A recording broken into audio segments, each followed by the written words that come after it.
showing in a 6-liter tank that a lot of people use in ultrasonics, where while I'm not using ultrasonic transducers to create a demonstration of cavitation, these aquarium bubblers are proving first that you cannot in a 6-liter tank do more than 4 records. The records have to be spaced by 1.78 inches. Here we have these do-it-yourself gizmos that are being sold, where the records are spaced at nearly 3/4 of an inch, and the cavitation will not be able to go all the way up to the dead wax area because of the fact there's a standing wave. So in those machines, we actually use an ultrasonic test technique that was developed back in the 60s. I made aluminum records.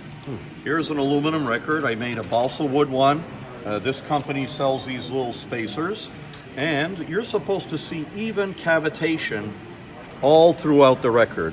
So this record was put in section number 4 right here, and you can see that the cavitation was only here, going through here, and that's it. We forgot all about this area. Here we have position number 1 right here, where look at what that cavitation is. It's a 35 kilohertz ultrasonic, and I am actually having high impact areas. So this proves that this technology is incorrect. Our process uses 35 kilohertz and a 70 kilohertz resonance, where I have even cavitation all the way up to the dead wax area. And you can see it right here. So it's all evenly distributed. So this is where we first start in the process of actually proving that we can only do 4 records in a 6-liter tank. The other premise is I cannot put a record into my machine, like here, and keep it run for 5 years because it won't do anything. Why? The record and the water have the same charge.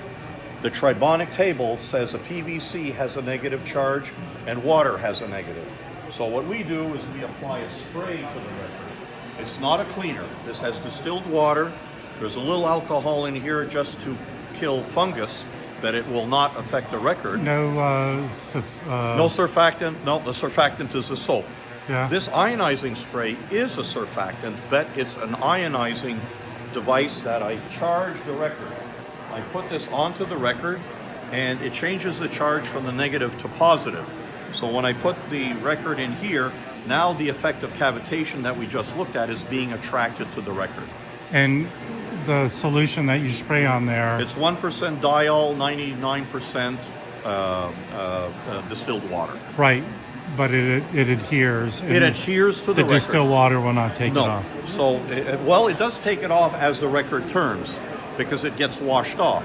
So that's why after 2 minutes or 5 minutes, we have to reapply the agent onto the record. Now, what's your average run time for a brand new record? We do 1 5-minute cycle, 4 2-minute cycles, and 1 5-minute cycle. It's fixed. So basically, you're looking at 19 minutes to process 4 records at a time. Yeah. Brand new ones that were pressed in the last 15 years. Yeah.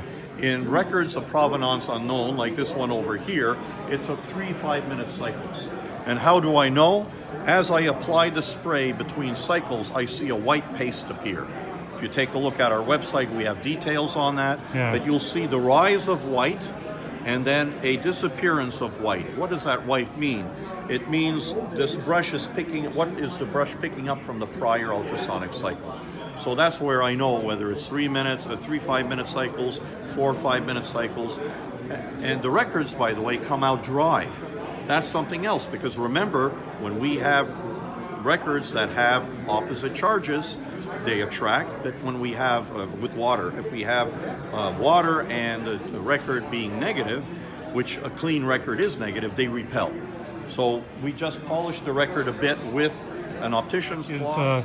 There is no drying process then? No, the drying process is where the few droplets of water that are left, we use a high-grade optician's cloth. Yeah. And then what we do is we use a fiber 10-micron parastatic felt developed by Dr. Watts in the 70s to go into a groove which is 30 microns on the top, 6 microns on the bottom, just to polish. Okay. And Now, basically that's it. what is your example of taking a totally thrashed record, Oh. and what percentage have you improved it? We will take in a brand new record. I'll give you 1.3 dB gain over floor, and on a record of vintage unknown, 2 to 4 dB, which is nearly double over floor. Right. And I only buy vintage records, even if they have surface scratches, because now my needle, as verified by our microscope here, that's $170,000 Kirmuss Yeah. EX7000. I am now riding here, so I don't care what's on the top.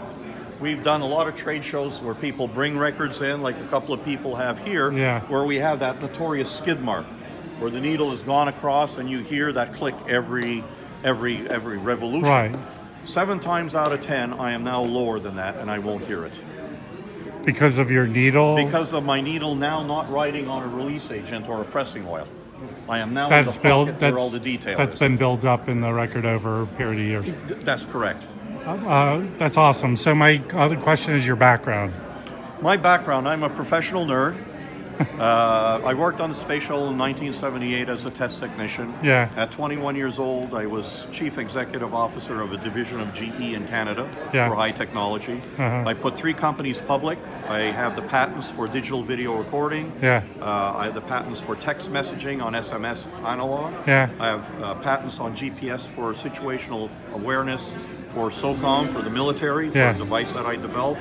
And I quit university after 6 weeks because I knew more of designing circuits than my professors did. So I went you- back for an MBA while I was working on the space shuttle. So you're 25 years ahead of the curve, the curve of nerds that, the curve of nerds. There that we got go. had home computers. That's right. That's right. And I volunteer for the Radio Club of America youth activities, and we mentor young kids, nerds like me, that can dribble a basketball, can't kick a football, can't do anything, and like technology, where we use amateur radio to encourage them to get into fields. And we have Carol Perry, who's a professional teacher for 30 years plus, that's retired, and for the last 33 years has done the youth forum at the Dayton Hamfest.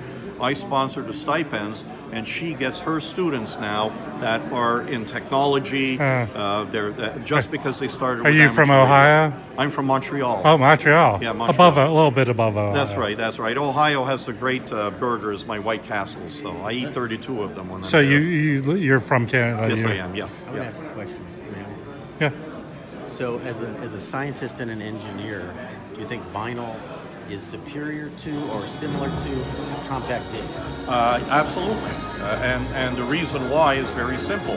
When you take an analog wave, what we do in digital is you're slicing. It's a sampling rate. Tick, tick, tick, tick, tick, tick, tick. What are you doing? You're throwing stuff out. What does your mind do? Well, at the speed that we're recording it, we can still understand the music. But what happens is you've lost the media, and there's nothing that's called lossless compression. Lossless compression means that I will have the full wave. I don't have the storage for it, so we make compromises. I mentioned that in 1989, I did the digital video audio recording, and we were using DAT tape because hard drives were 1 megabyte. And we put here in LA Metro, we put it in all the transit buses.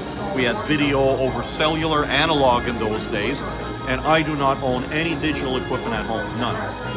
I take my vinyl, I record on a Nakamichi Dragon for cassette, which goes in my car, and it's a new car with obviously a tape deck from Nakamichi back in the 70s, and reel-to-reel with an Akai 747, because I'm lazy to change records every 20 minutes or so. So I'm Mr. Analog, yeah. Awesome. Yeah. Nice. Very good.